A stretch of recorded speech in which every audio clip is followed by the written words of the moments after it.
প্রেম সাদায় কালোয় বোনা শীতল পাটি, তারি যত্নে উঠোন হয় মনের মাটি।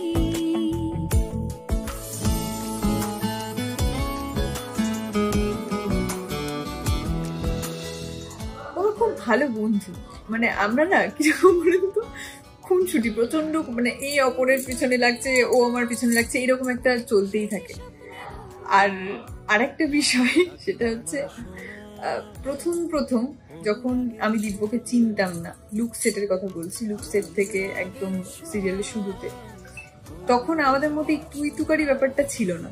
তখন তুমি মানে কম কথা বলা, আমি এমনি একটু চুপচাপ, কম কথা বলা, ও কথা বলতো, আমরা কথা বলতাম বাট খুব কম। আর এখন ব্যাপারটা কি হয়ে গেছে, এই ঠিক আছে চল এই ঘুরতে যাবি, এরকম একটা ব্যাপার, মানে কিরকম বন্ধু ভাই ভাই ব্যাপার এখন ওর সাথে আমার, মানে এখন খুব ভালো সম্পর্ক ওর সঙ্গে। তার মনের হদিশ থাকে বুকে চাপা ভালোবাসার। সিরিয়ালে একদম শুরু থেকে দেখতে গেলে সেই প্রথম দেখা, যেখানে কেউ কাউকে চেনে না, সব থেকে বড় কথা দীপা জানে যে সূর্য খুব বড় মনের একজন ডাক্তার, খুব বড় মনের একজন মানুষ।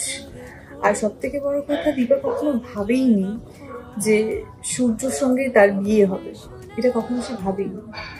কারণ সব থেকে বড় কথা, দীপা কখনো নিজেকে ছোট করে দেখেনি। এটা নয় যে আমাকে উনি বিয়ে করেছেন, হ্যাঁ অবশ্যই, মানে যেহেতু দীপা একজন নর্মাল একটা মেয়ে, সব থেকে বড় কথা ওনার মতো একজন মানুষ, এত বড় একজন ডাক্তার, কার্ডিওলজিস্ট, ওনার সঙ্গে বিয়ে হবে সত্যি কখনো ভাবেনি। আলটিমেটলি কি হয় না, মানে মনের কানেকশন, তো সূর্যের সঙ্গে দীপার ঠিক ওরকম। সূর্য এত বড় মনের মানুষ, আর দীপাও।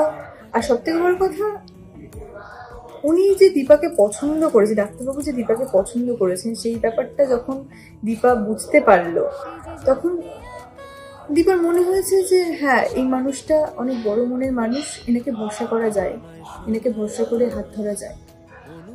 তো এই ব্যাপারটা কিন্তু আপনারা দেখেছেন, অনেক ভেবে চিন্তেই কিন্তু বিষয়টা এগিয়েছে।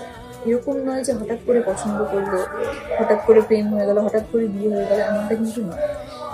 অনেকটা ধীরে সুস্থে ভেবে চিন্তেই কিন্তু দুজনের হাত ধরেছে। তো এইভাবেই আস্তে আস্তে ওদের জার্নিটা শুরু হয়, বিয়ের পর পথ চলা শুরু হয় দুজনে।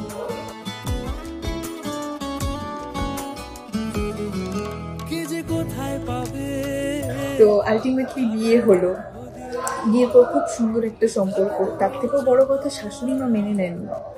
এটা একটা দীপার কাছে খুব চ্যালেঞ্জ হয়ে দাঁড়িয়েছিল যে শাশুড়ি মার মন জয় করতে হবে যেভাবেই হোক।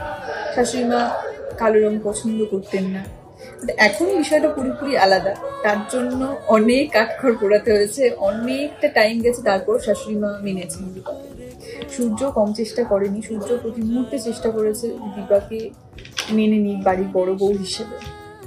আমরা অনেক ভালো ভালো সিন করেছিলাম, যেখানে সূর্য দীপার সঙ্গে সূর্য হানিমুনে গিয়েছিল। তার জন্য তার আগে একবার হানিমুনের প্ল্যান হয়েছিল, বাট সেটা আলটিমেটলি হয়নি। তো তারপরে হানিমুনের পর মায়ের সঙ্গে, শাশুড়ি মায়ের সঙ্গে অনেক সিন গেছে, যে শাশুড়ি মা জানেনি না যে ওরা হানিমুনে গেছে, তারপরে এসে জানতে পেরেছে যে আমাকে না বলে চলে গেছিল। এরকম অনেক সিন আমরা করেছি। তারপর আস্তে আস্তে শাশুড়ি মা মেনেছেন। কারণটা কি ছিল, যতদিন না দীপা তো জানতো না যে কারণটা কি, শাশুড়ি মা কেন মেনে নিচ্ছেন না, এই জানার বিষয়টা দীপা খুব আগ্রহী ছিল যে এটার কারণটা কি, এটার রিজনটা কি। তো সেটা জানলো, সেটা ক্লিয়ারও হলো যে কারণটা কি ছিল, সেটাও সংশোধন হয়েছে, আপনারা সবাই দেখেছেন। সেটা একটা আমার কাছে খুব ইন্টারেস্টিং ছিল। তারপর আস্তে আস্তে শাশুড়ি মার মন বলে যে হ্যাঁ সত্যিই তো, সব কালো রং মানেই যে সেটা অশুভ, সেটা খারাপ, এমনটা তো নয়। তো এই ব্যাপারটা শাশুড়ি মা যখন বুঝলো, আস্তে আস্তে দীপাকে মেনে নিল। কার মনের হদিশ থাকে বুকে চাপা। তো এখন যখনই শাশুড়ি মা আমাকে মেনে নিয়েছেন, তারপরেই সূর্য আমাকে ভুল বুঝতে স্টার্ট করলো। সূর্য দীপার মধ্যে একটা ভুল বুঝাবুঝি শুরু হলো। তো এই একটা লম্বা বিষয়, একটা লম্বা জার্নি। এই জার্নিটা কিভাবে আমরা, এই জার্নিটা কি ভুল বোঝাবুঝিটা কবে শেষ হবে, সেটা দেখতে হলে অবশ্যই অন্য কিছুর চোখ রাখতে হবে। ছোঁয়া